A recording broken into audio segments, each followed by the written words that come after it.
ये क्यों नहीं पूछता मुकेश अंबानी से कि बंबई में जो तूने महल तामीर किया, क्या वो मुसलमानों के यतीम खाने पर तामीर नहीं? अस्सलामु अलैकुम वरहमतुल्लाहि वबरकातुहू। उम्मीद करता हूँ कि आप सभी खैरियत से होंगे। अल्लाह पाक आपको खुश और आबाद रखे। देखिए, सोशल मीडिया पर यह खबर आपने ज़रूर देखी होगी वक्फ बोर्ड को लेकर के, क्योंकि हालिया दिनों में ये बड़ी ट्रेंडिंग में चल रही है। संसद के अंदर भी नेता इसी चीज़ के बारे में गुफ्तगू कर रहे हैं और ये बीजेपी सरकार, मोदी सरकार वक्फ बोर्ड को बदलना चाहती है। इसके अंदर कुछ तरमीम करना चाहती है, कुछ चेंजिंग करना चाहती है।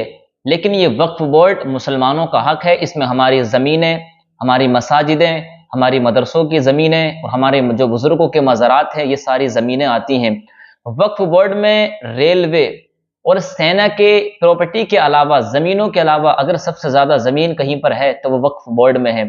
और वक्फ बोर्ड इस चीज़ की जो है वो हिफाजत करता है, क्योंकि मुसलमानों के आबाओ अजदाद की ज़मीनें हैं और ये मुसलमानों का हक है।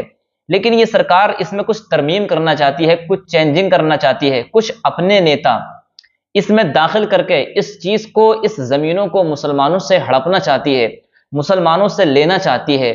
तो इसी वजह से ये जो डिबेट्स हो रही हैं या फिर संसद के अंदर आवाज़ें बुलंद हो रही हैं, इसी चीज़ को लेकर के हो रही हैं। और याद रखना, ये वक्फ बोर्ड की ज़मीन इतनी पावरफुल होती है, इतनी ताकतवर होती है वक्फ बोर्ड, अगर ये दावा करे ये हमारी ज़मीन है तो इसको दलील देने की ज़रूरत नहीं पड़ेगी। और अगर कोई सामने वाला है, कोई दावा करे, तो उसको उसको दलील देने की ज़रूरत पड़ेगी ये वक्फ बोर्ड की ज़मीन नहीं है, ये इतनी पावरफुल ज़मीन है। तो इन लोगों को कहीं ना कहीं पर यही डर है कि ये इतनी पावर में आई कैसे। याद रखना, ये मुसलमानों का हक है। और इसी दिनों क्लिप बैरिस्टर असदुद्दीन ओवैसी साहब की बड़ी तेजी के साथ वायरल हो रही है, जिसमें उन्होंने ये कहा है कि मुकेश अंबानी का जो महल बना हुआ है, जो घर बना हुआ है, वो भी वक्फ बोर्ड की जमीन में ही बना हुआ है। वो मुसलमानों से छीनकर, मुसलमानों को औने पौने पैसे देकर, मुसलमानों को वहां से भगाकर उस जगह पर उस घर को बनाया गया है। क्या उस घर को भी तोड़ा जाएगा? क्या उस घर को भी गिराया जाएगा? तो ये सवाल असदुद्दीन ओवैसी साहब ने संसद के अंदर किए हैं। क्या किए हैं, क्या सवाल है, जरा आप इस छोटी सी क्लिप को जरा देख करके जाना। चलिए पहले आप इस क्लिप को देखिए। ये क्यों नहीं पूछता मुकेश अंबानी से कि बंबई में जो तूने महल तामीर किया, क्या वो मुसलमानों के यतीम खाने पर तामीर नहीं हुआ? भारत के सबसे अमीर आदमी मुकेश अंबानी ने अपना घर मुसलमानों के अनाथालय पर बनाया है। जिस जमीन पर अंबानी का एंटेलिया बना है वो वक्फ बोर्ड की जमीन है।